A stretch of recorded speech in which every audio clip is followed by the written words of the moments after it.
Punta na kami sa zipline. Akyat tayo sa bundok. Yun o.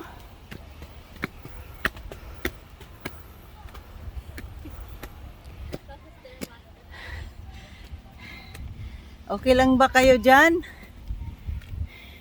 Talo kayo sa akin. Mabigat pa yung chinilas ko.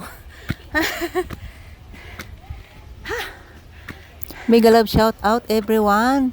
Whitey World friends, how are you? Long time no see. We explore our zip line in Lobok country, Lobok town, my country, province Bohol.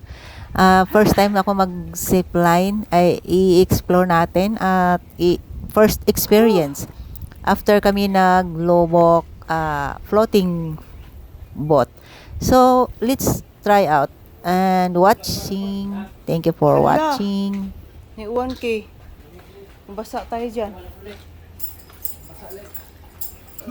Ay, cable naman tayo pagbalik. Cable car. Delikado pag magulan. Pag magulan ma'am, kaya di namin magpalupad ma'am, basta magulan. Pila man tulong ma'am? Sir, go.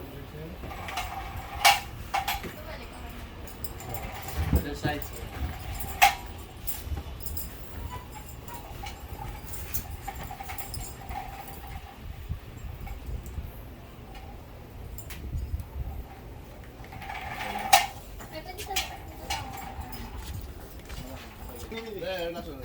Feedback wide.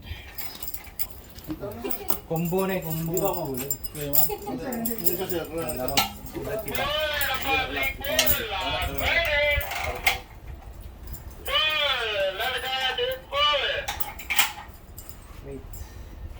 Dapa na 1-2 bago na combo. Wait lang. Okay. Okay na? Kaya.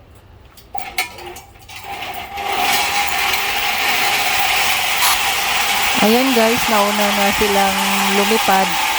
Nauna yung aking girlfriend ng aking anak. Then next yung anak ko. Then ako naman ang susunod. So kami po ay last pasahero. Kasi umuulan, bawal na silang magpalipad. Ngayon, pag uwi namin ay mag-cable car na kami. So ang cable car kahit ulan, okay lang.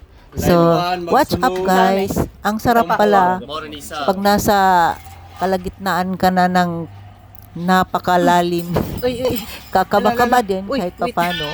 Pero okay na rin kasi sanay na ako sa matataas na like Ferris wheel, yung roller coaster, yung mga ganon. Sanay na tayo dyan. So, first lang ng experience. So, thank you for watching guys. And God bless us all.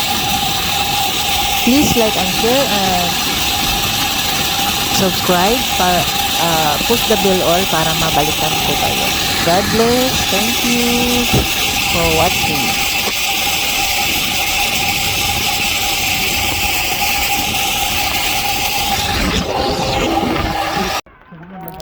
Ayan guys, nag-cable car na kami pabalik kasi nga hindi na kaya sa zipline yung solo-solo namin kanina yung pagpunta. Kasi bawal na yun. Kasi nung time na yun, na bago kami nag-start, parating pa lang yung ulan. So may ambon-ambon na. Pero mabilis lang naman ang pagpapunta doon. Kaya tinuloy kaming ipinalipad. Ngayon, yung pagbalik, magki-cable car na nga kami. Ayun. Ang ganda ng view guys. Oh, look at the river. Kita yan ang Lobok River. Ayan. Super nice at ang ganda ng nature. Grabe ang explore namin sa araw na yun. 3 lugar ang pinupuntahan, binibisita namin kasi nga wala nang time. Uuwi na yung anak ko balik Maynila. Tapos ako naman busy sa preparation ng birthday ng aking mother. So, ayan. Enjoy life lang kahit papano. Mabilisan. Pag may time, enjoy lang. Please like and share and subscribe. Push the bell all, and connect each other. Thank you for watching. Bye.